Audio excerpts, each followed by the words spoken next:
This video is designed to help you start a banquet hall business. At the end of the video, you'll find a valuable gift. It's a banquet hall business plan that you can download, and we'll lay down for you, step by step, everything you need to know to start a successful banquet hall business of your own. If you are new to this channel, make sure to hit the subscribe button for more videos like this. Find your niche. This will be significant if you are opening a banquet hall in a community where there is huge competition. Specifically, identify your customer. This is the place where you will focus your advertising endeavors. All parties should protect themselves against any personal liability. You can form an S corporation or a limited liability company, LLC. A limited liability company combines elements of both a partnership and a corporation. Business plan. Your business plan is the establishment of your business. It archives the particular issues you will address for clients, and the activities your organization will conduct, in order to do so, what items and services you'll offer to them, and what advertising activities you will perform, in order to convey to them that you can help them. Location. While you can control everything else about your space, how to customize it, what kind of events you want to host, what food to cater, your building and location will be a fixture of your business. Competition.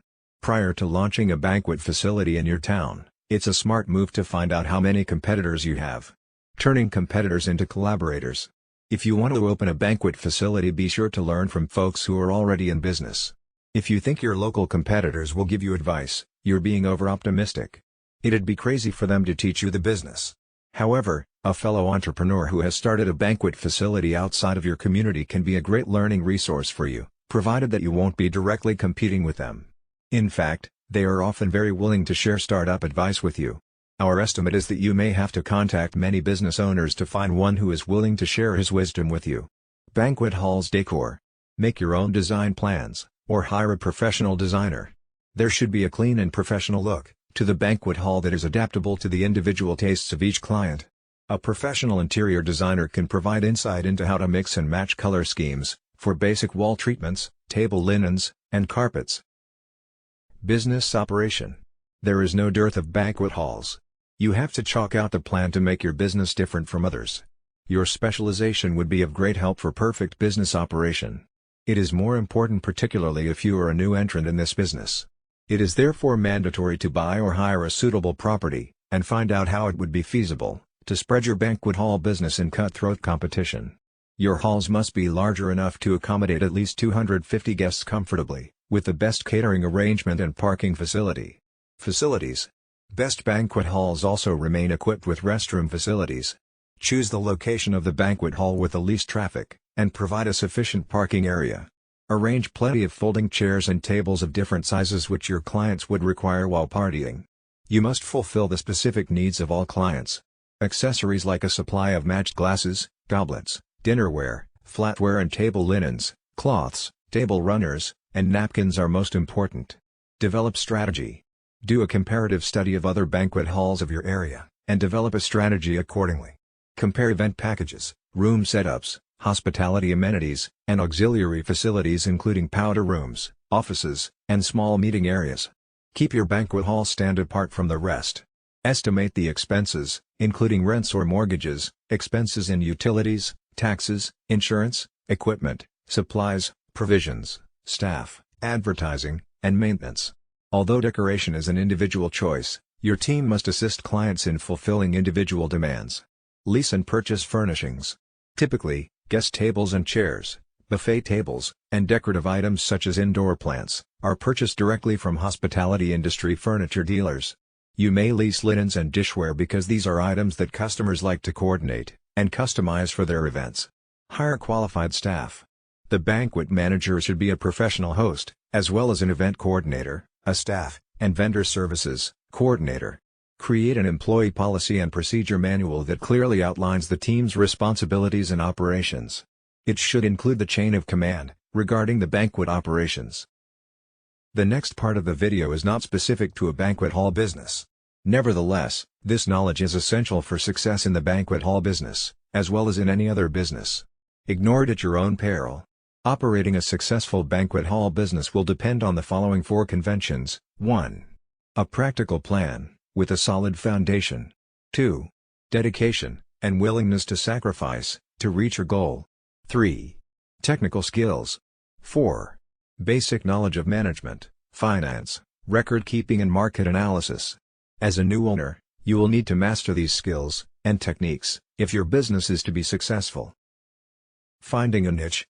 Small businesses range in size from a manufacturer, with many employees, and millions of dollars in equipment, to the lone window washer, with a bucket and a sponge.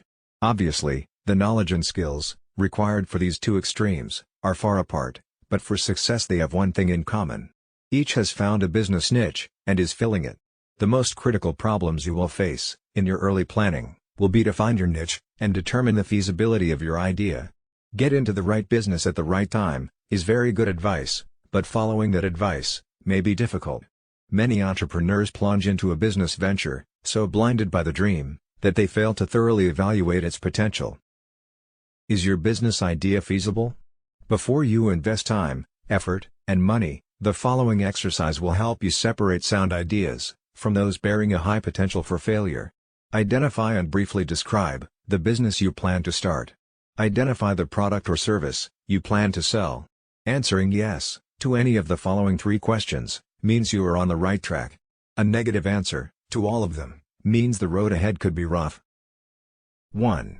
Does your product or service satisfy an unfilled need? 2. Will your product or service serve an existing market in which demand exceeds supply? 3. Will your product or service be competitive based on its quality, selection, price, or location? Market analysis. For a small business to be successful, the owner must know the market. To learn the market, you must analyze it, a process that takes time and effort. You don't have to be a trained statistician to analyze the marketplace, nor does the analysis have to be costly. Analyzing the market is a way to gather facts about potential customers, and to determine the demand for your product or service. The more information you gather, the greater your chances of capturing a segment of the market. Know the market before investing your time and money in any business venture. The following questions will help you collect the information necessary to analyze your market, and determine if your product or service will sell. This brief exercise will give you a good idea of the kind of market planning you need to do. An answer of no to any of the questions indicates a weakness in your plan, so do your research until you can answer each question with a yes. 1. Do you know who your customers will be? 2. Do you understand their needs and desires? 3. Do you know where they live? 4. Will you be offering the kind of products or services that they will buy? 5. Will your prices be competitive in quality and value? 6. Will your promotional program be effective? 7. Do you understand how your business compares with your competitors? 8. Will your business be conveniently located for the people you plan to serve? 9. Will there be adequate parking facilities for the people you plan to serve? Planning your startup.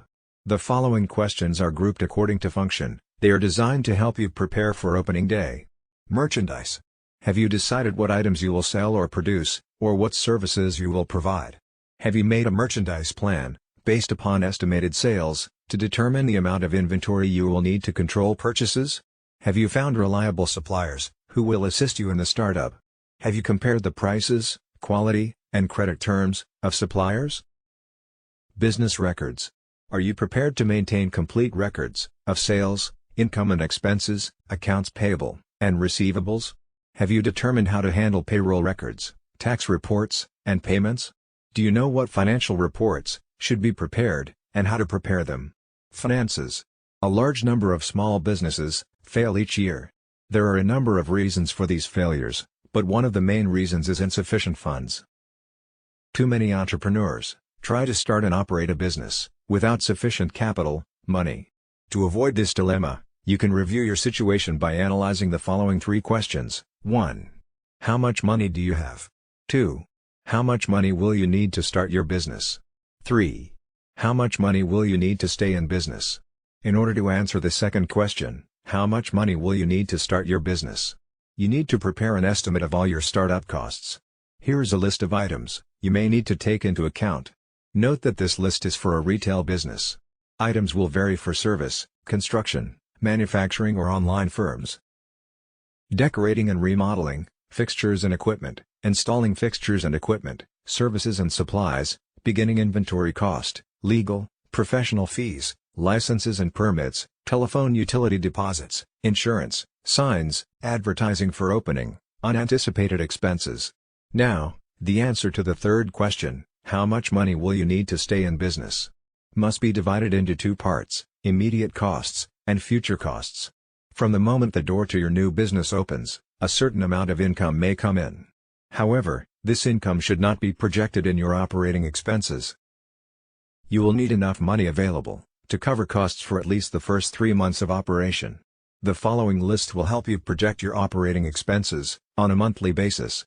Typical expenses for 1 month may include your living costs, employee wages, rent, advertising, supplies, utilities, insurance, taxes, maintenance, delivery, transportation, miscellaneous. Now sum up the total estimated monthly expenses and multiply it by 3. This is the amount of cash you will need to cover operating expenses for 3 months. Deposit this amount in a savings account before opening your business. Use it only for those purposes listed in the above list, because this money will ensure that you will be able to continue in business during the crucial early stages. By adding the total startup costs to the total expenses for 3 months, you can learn what the estimated costs will be to start and operate your business for 3 months. By subtracting the totals of the lists from the cash available, you can determine the amount of additional financing you may need, if any.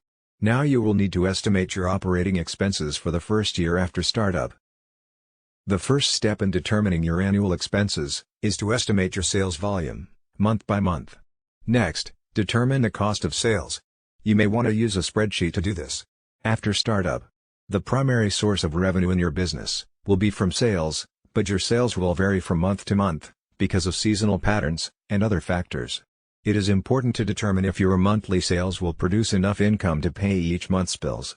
An estimated cash flow projection will show if the monthly cash balance is going to be subject to such factors as the following: failure to recognize seasonal trends, excessive cash taken from the business for living expenses, too rapid expansion, and slow collection of accounts if credit is extended to customers. Conclusion: if you have carefully answered all the questions in this video, you have seriously thought about your goal. However, there may be some things you may feel you need to know more about. Owning and running a banquet hall business is a continuous learning process. Research your idea, and do as much as you can, yourself, but don't hesitate to seek help from people who can tell you what you need to know. As we conclude this video, it's time you get your free banquet hall business plan gift. Go to the description below this video to get it now. It is completely free, no strings attached. Thanks for watching. If you enjoyed this video, please like and hit the subscribe button for more videos like this.